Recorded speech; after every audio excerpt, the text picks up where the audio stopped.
যারা নেতৃত্ব দিচ্ছে তারা নিজেরাই নিজেদের মডেলি করতে ব্যস্ত, কাউকে সঙ্গে নিয়ে করতে তারা অভ্যস্ত না। কারা? জেলা নেতৃত্ব? হ্যাঁ, জেলার নেতৃত্ব, সেখানেই তো সমস্যা। তার জন্যই তো বিগত দিনে আপনাদেরই চ্যানেলকে বলেছিলাম যে 15ই আগস্ট অবধি দেখব যে এই জেলার নেতাদের কোনো সংশোধন বা পরিবর্তন কিছু হচ্ছে কিনা, তাদের চলাফেরার মধ্যে কোনো আন্তরিকতা বাড়াচ্ছে কিনা সেটা দেখব।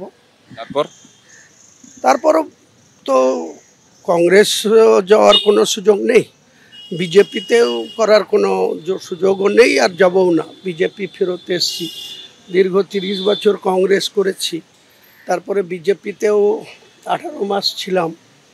তারপরে একটাই অপশান আছে, মুর্শিদাবাদের সংখ্যাগরিষ্ঠ যারা মুসলিম জনতা, এমনকি কিছু হিন্দু ব্যক্তিও রয়েছে যারা আমাদের সঙ্গে যোগাযোগ রাখছে, তারা বলছে যে তারা প্রস্তাব আকারে দিচ্ছে বারবার যে আপনি নিজে একটা কোনো রাস্তা বের করুন।